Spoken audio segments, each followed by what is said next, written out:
Good morning बच्चों। Good morning बच्चों। आज हम आपको क्लास 12 की फिजिक्स का सेकंड चैप्टर पढ़ाने चल रहे हैं। चैप्टर का नाम है गोलीय पृष्ठों पर प्रकाश का अपवर्तन। अब यहाँ पर गोलीय पृष्ठ आपको बताया गया है, जैसा कल बताया गया था गोलीय पृष्ठ क्या होता है, गोलीय दर्पण क्या होता है। आपने कक्षा 10 में लेंसों के बारे में भी पढ़ा होगा। तो मुख्य लेंस जो होते हैं वो आपके उत्तल लेंस और अवतल लेंस होते हैं। चलिए यहाँ पर अवतल पृष्ठ दिखाया गया है आपको। इसके लिए हम आज सबसे पहले डेरिवेशन करेंगे।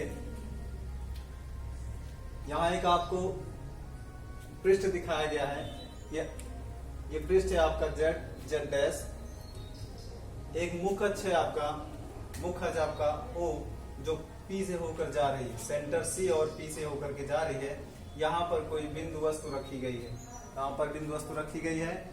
पॉइंट ओ पर एक बिंदु वस्तु रखी गई है। यहां से प्रकाश निकल करके आपका इस पृष्ठ पर पड़ रहा है। अब जो मीडियम है आपका, पहला मीडियम आपका n1 माना गया है, दूसरा n2 माना गया है। जैसा कि हम अपवर्तन के नियम में हमने पढ़ा था, जब प्रकाश विरल माध्यम से सघन माध्यम में इंटर करती है, जब प्रकाश विरल माध्यम से सघन माध्यम में प्रवेश करती है तो वह अभिलंब की ओर थोड़ा सा झुक जाती है। हमने क्या पढ़ा था अपवर्तन के नियम में? हमने पढ़ा था जब प्रकाश विरल माध्यम से सघन माध्यम में प्रवेश करती है तो वह नॉर्मल की ओर, अभिलंब की ओर थोड़ा सा झुक जाती है। देखिए यहाँ पर कोई बिंदु वस्तु O है, यहाँ से इसका प्रकाश निकल करके पहली किरण यहाँ पड़ रही है। पॉइंट ए पर डोनेट किया गया है, पॉइंट ए पर डोनेट किया गया है। और यहाँ पर ये अभिलंब है आपका n सी, एक अभिलंब है। और ये B जो प्रकाश की अपवर्तित किरण है n की ओर थोड़ा सा झुक जा रही है। जब हम इस अभिलंब को पीछे की ओर बढ़ाते हैं तो ये पॉइंट C पर काट रही है। कहाँ काट रही है बच्चों? पॉइंट C पर काट रही है। इसका प्रतिबिंब प्राप्त करने के लिए हम इसको एक डॉटेड लाइन से बढ़ा देते हैं। या प्रतिबिंब आपका आभासी प्रतिबिंब I पर बन रहा है। और इसका डेरिवेशन निकालने के लिए हम A से m एक आप अभिलंब खींच देते हैं जिसकी ऊंचाई h मान लेते हैं। क्या मानते हैं? जिसकी ऊंचाई h मान लेते हैं। मान लिया जाता है कि अवतल पृष्ठ पर, अवतल पृष्ठ के सामने कोई वस्तु रखी गई है, अल्फा कोण बनाते हुए रखी गई है।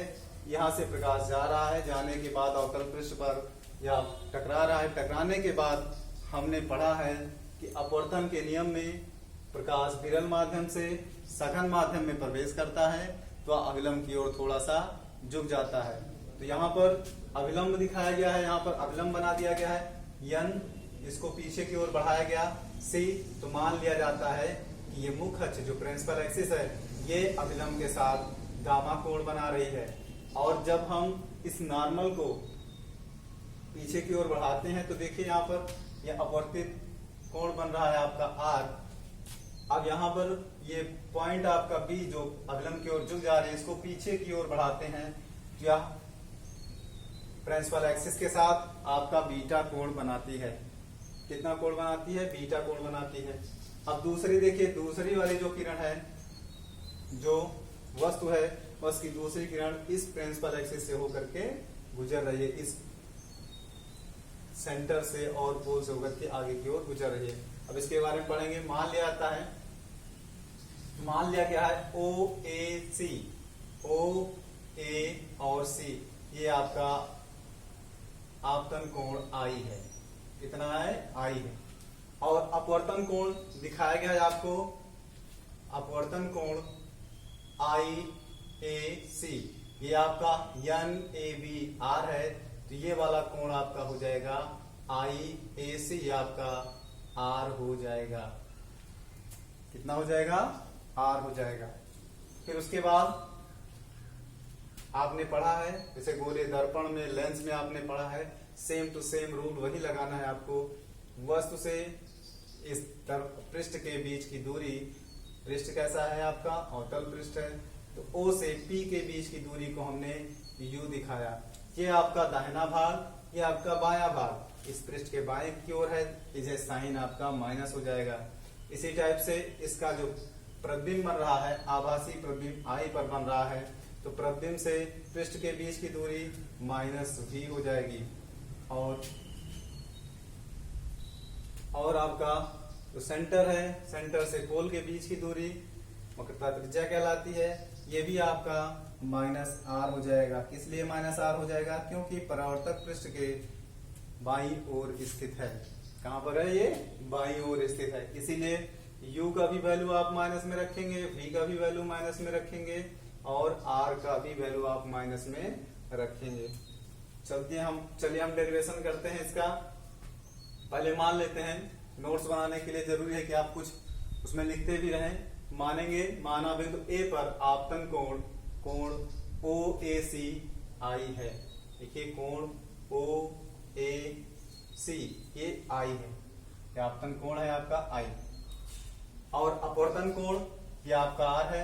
आपको बताया गया है कि जब किरण विरल माध्यम से सघन माध्यम में पहुंचती है तो अवलंब की ओर थोड़ा सा झुक जाती है। ये कोण आपका हो गया R। तो इधर ये कोण R है तो AIC भी R हो जाएगा। मान लीजिए कि वस्तु जो है वो दर्पण के वस्तु जो है वो पृष्ठ के साथ अल्फा कोण बनाती है। जो सेंटर ऑफ कर्वेचर है ये आपका गामा कोण बना रही है और जो इमेज फॉर्म हो रहा है ये बीटा कोण बना रही है। तब हम क्या लिखेंगे? एक त्रिभुज आपका बन रहा है OAC। ध्यान से देखिए, ये O है, ये A है और ये C। इस फिगर में पूरे यहाँ पर हम देखेंगे कि गामा कोण जो है OAC के लिए बहिष्कोण का कार्य कर रहा है और बहिष त्रिभुज की बहिष कोण का प्रॉपर्टी होता है त्रिभुज में, वो दोनों आमने सामने के कोणों के योग के बराबर होता है। हम लिखेंगे gamma is equal to alpha plus i. यहाँ पर लिखा गया त्रिभुज OAC में गामा आपका बहिष्कोण है और gamma is equal to alpha plus i. हम लोग क्या करते हैं, यहाँ पर आई का वैल्यू निकालते हैं। आई का वैल्यू निकालेंगे, आई का वैल्यू से निकाला जाएगा क्योंकि इंसिडेंट रे आपका आई है। इंसिडेंट एंगल रे के साथ जो नॉर्मल एंगल बना रहा है वो आपका आई है। क्या है? आई है। तो आई की वैल्यू हमको निकालना होता है। तो i is equal to gamma minus alpha. कितना हो जाएगा? Gamma minus alpha.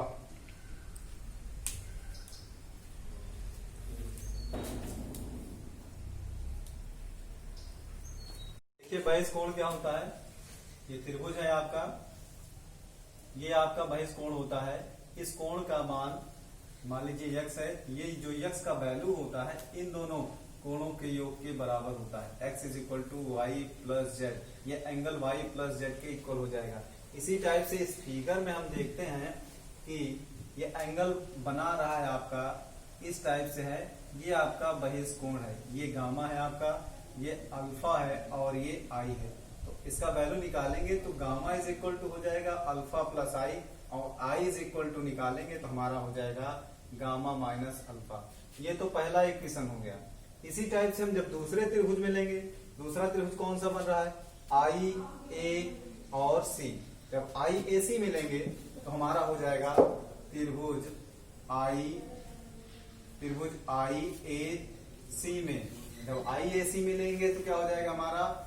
देखिए फिगर ऐसे बना हुआ है, ये हमारा है गामा, ये हमारा बीटा और ये हमारा आर है। आर कैसे हुआ? ये वाला कोण देखिए शीर्षाभिमुख कोण है, ये आर इस आर के बराबर हो जाएगा। ये आ जाएगा gamma is equal to beta plus r. तो बीटा प्लस आर आ जाएगा तो हमको किसका वैल्यू निकालना है? आर का वैल्यू निकालना है। आर इज इक्वल टू हो जाएगा गामा माइनस बीटा। ये हमारा सेकेंड इक्वेशन हो जाएगा। परंतु हमको पता है अपवर्तन के नियम में हमको ये मालूम होना चाहिए कि स्नेल जी क्या कहते हैं। स्नेल जी कहते हैं कि sine i upon sine r is equal to n. उन्होंने कहा था sine i upon sine r is equal to n, जबकि हमने माना है ये n1 माना गया था, ये n2, n2 upon n1 is equal to n। तो यहां पर हमारा आ सकता है sine i upon sine r is equal to n2 upon n1।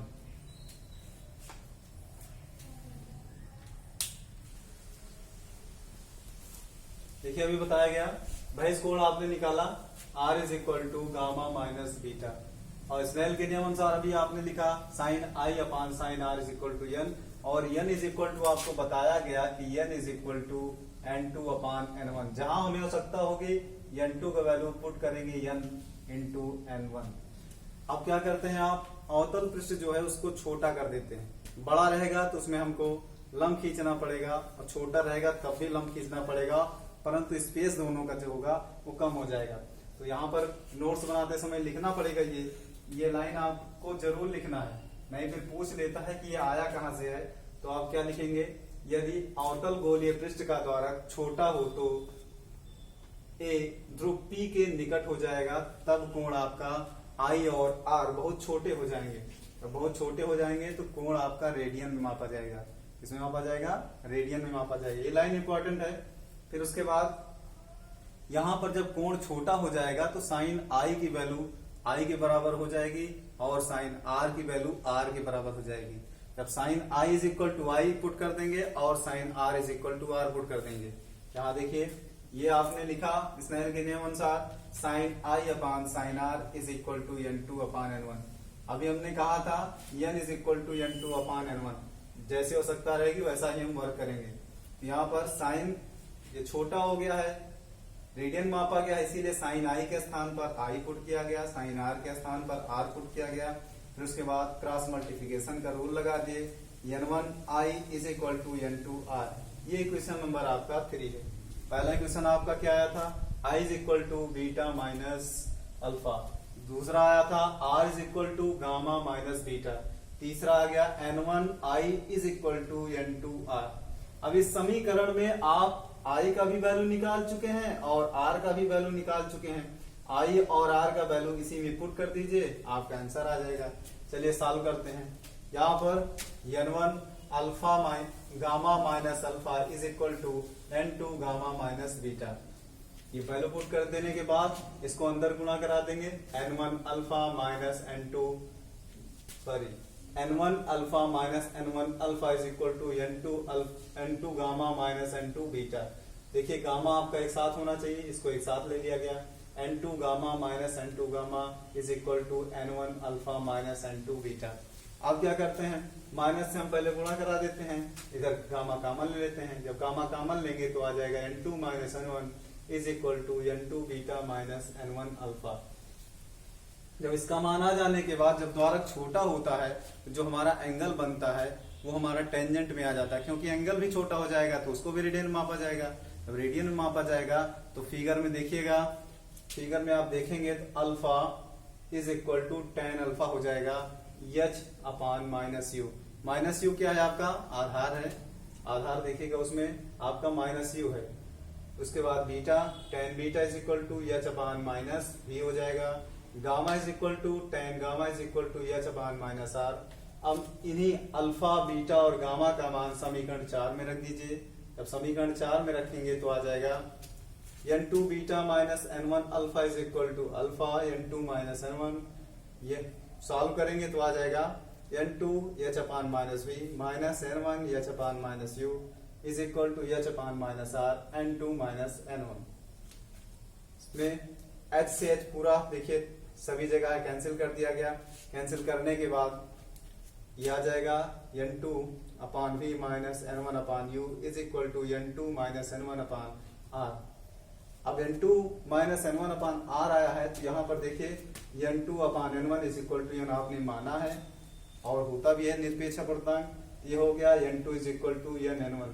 जहाँ n2 है वहां पर n n1 पुट कर देंगे, n2 के स्थान पर n n1 पुट किया गया। यहाँ भी n n1 upon v minus n1 upon u is equal to n n1 minus n1 upon r। उसके बाद n1 सभी जगह से कॉमन ले लेंगे, n1 कॉमन ले लिए तो आ गया n upon v minus 1 upon u is equal to n minus 1 upon r।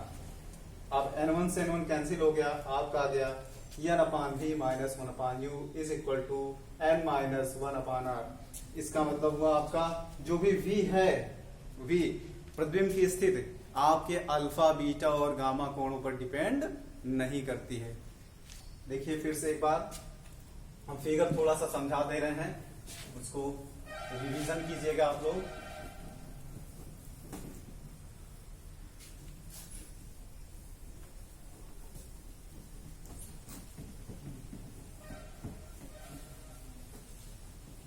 सबसे पहले हम क्या करते हैं, सबसे पहले एक पृष्ठ बनाते हैं, अवतल पृष्ठ। अवतल पृष्ठ का कोई भी नाम रख लीजिएगा, S1। यहाँ एक प्रिंसिपल एक्सिस, ये आपका पोल होता है P। यहाँ पर कोई बिंदु वस्तु मान लीजिएगा, ये सेंटर है आपका C। यहाँ से वस्तु अल्फा कोण बनाते हुए, इसकी प्रकाश किरण अल्फा कोण बनाते हुए आगे की ओर जा रही है। जाने के बाद अभिलंब की ओर थोड़ा सा झुक जाती है। अभिलंब हो गया आपका, ये अभिलंब ड्रा कर दिए। अभिलंब आपका ये C है, ये अभिलंब N, इस पॉइंट को A मान लिया गया, ये B पॉइंट मान लिया गया। इसको अगर हम पीछे की ओर बढ़ाते हैं तो एक इमेज फॉर्म करेगी, जिसका नाम हमने I रखा है, इस वस्तु का नाम O रखा है, और द्वारक बड़ा है इसीलिए यहाँ पर परपेंडिकुलर ड्रा कर दिया गया है। ये M मान लिया गया और इसकी हाइट H मान ली गई। अब यहाँ से देखिए अल्फा कोण बना रहा है, तो नॉर्मल जो बना रहा है वो कोई भी मान लिया जाए। फिगर में गामा माना हुआ है और यहाँ पर हमने इमेज के साथ बीटा माना। अब यहाँ पर निकालना हमको I का वैल्यू है, तो आपतित किरण ये हमारा टोटल हो गया, I हो गया, ये I हो गया और ये R हो गया, और यहाँ भी आपका R हो जाएगा। ये आप पढ़ चुके हैं, इसको निकालने के लिए ज्यादा मेहनत नहीं करनी है। पहले चैप्टर में आप देखेंगे कैसे निकाला जाता है, तो बताया गया है। यहाँ पर हम सबसे पहले बहिष्ठ कोण गामा से निकालेंगे। गामा इज इक्वल टू आ जाएगा अल्फा प्लस I का वैल्यू निकालेंगे तो gamma minus R minus alpha, ये फर्स्ट इक्वेशन हो जाता है। सेकेंड इक्वेशन के लिए जब हम कार्य करेंगे तो I, A और C में करेंगे, ये गामा इज इक्वल टू हो जाएगा, gamma is equal to beta plus alpha. तो यहाँ पर हमको बीटा प्लस R, तो R का वैल्यू निकालना है, गामा माइनस बीटा हो जाएगा, सेकंड हो गया। स्नेल का नियम आप जानते हैं, स्नेल के नियम अनुसार होता है sine I upon sine R is equal to N। उसके बाद यहाँ वैल्यू पुट करते हुए चले जाएंगे। मान लिया जाता है कि आपका इस पृष्ठ को छोटा कर दिया जाए, तो sine I is equal to I हो जाएगा, sine R is equal to R हो जाएगा। वैल्यू ले जाकर ही पुट कर देंगे तो आ जाएगा आपका sine I upon sine R is equal to N, then I upon R is equal to N2 upon N1, क्योंकि आपको पता है N is equal to N2 upon N1। यहाँ पुट कर देंगे, क्रॉस मल्टीप्लिकेशन लगा देंगे तो आ जाएगा N1 I is equal to N2 R। अब इसी इक्वेशन में I और R का वैल्यू पुट कर देंगे तो आ जाएगा N1 I का वैल्यू है आपका gamma plus gamma minus alpha, gamma minus alpha is equal to, और N2 R का वैल्यू है गामा माइनस बीटा। अब इसको सॉल्व कर लेंगे, जब सॉल्व करेंगे तो आ जाएगा N1 alpha minus N1 gamma minus N1 alpha is equal to N2 gamma minus N2 beta. उसके बाद गामा को एक साइड में रख लीजिए। गामा को जब एक साइड में रखेंगे तो आ जाएगा N1 gamma minus N2 gamma is equal to N1 alpha minus N2 beta. ये आप N1 minus N2 is equal to N1 alpha minus N2 beta, minus से मल्टीप्लाई कर देंगे तो आ जाएगा आपका gamma N2 minus N1 is equal to N1 N2 beta minus N1 alpha. ये आपका अगला इक्वेशन हो जाएगा। और यहाँ पर देखिए टेंजेंट निकालेंगे तो आपको पता है O से लेकर के यहाँ पृष्ठ के बीच की दूरी को U कहा जाता है। तो आप इसके लिए जब टेंजेंट निकालेंगे tan अल्फा बराबर, तो आपको पता है क्या हो जाता है, लंब बटे आधार। तो लंब क्या है आपका, लंब है H, आधार क्या है आपका माइनस U। इसी टाइप से बीटा निकालेंगे, tan बीटा, ये आपका tan बीटा हो जाएगा H अपान माइनस V। और गामा निकालेंगे तो ये आपका tan gamma is equal to H upon minus R हो जाएगा, क्योंकि आपको पता है यहाँ से यहाँ तक की दूरी आपका V होता है और यहाँ से यहाँ तक की दूरी आपकी R होती है। यहाँ से यहाँ तक की दूरी मतलब आपका प्रतिबिंब से पृष्ठ के बीच की दूरी V कहलाती है, सेंटर से पोल के बीच की दूरी R कही जाती है। अब आप क्या करते हैं, यही वैल्यू ले जाकर के यहाँ पर रख देते हैं। अल्फा बीटा और गामा के स्थान पर हम वैल्यू पुट कर देते हैं। अल्फा बीटा और गामा के स्थान पर जब आप वैल्यू पुट करेंगे तो आ जाएगा H upon minus r n2 minus n1 is equal to n2 h upon minus v is minus n1 h upon minus alpha का हो गया, गामा का हो गया और यू, ये यू हो जाएगा। अब इसको सॉल्व कर लेंगे तो आपने देखा यस सारी जगह है, यस कैंसिल हो जाएगा तो आ जाएगा हमारा n2 minus n1 upon are is equal to n2 upon p minus n1 upon u। अब इसी में क्या करेंगे, n2 is equal to n1 put कर देंगे। जब n1 पुट करेंगे तो आ जाएगा n1 minus n1 upon are is equal to n1 upon v minus n1 upon u। n1 common ले लेंगे तो आ जाएगा n minus 1 upon are is equal to n1 common हो गया n upon v minus 1 upon u। n1 से n1 cancel हो जाएगा, आपका फाइनल रिजल्ट आ जाएगा n minus 1 upon are is equal to n upon v minus 1 upon u। अब देखिए बच्चों, यहाँ पर जो v का वैल्यू है ये किसी एंगल पर डिपेंड नहीं कर रहा है। जब किसी एंगल पर डिपेंड नहीं करेगा तो ये आपका फार्मूला आ जाएगा n minus 1 upon are is equal to n upon v minus 1 upon u। Next term में हम इसी फार्मूले को उत्तल पृष्ठ से हम डिराइव करेंगे। इसी यही डेरिवेशन रहेगा, यही सूत्र रहेगा, लेकिन यहाँ पृष्ठ चेंज कर दिया जाएगा। अब इसको आप रिवीजन कीजिएगा, जो भी टर्म होगा कल पढ़ाया जाएगा आपको। धन्यवाद।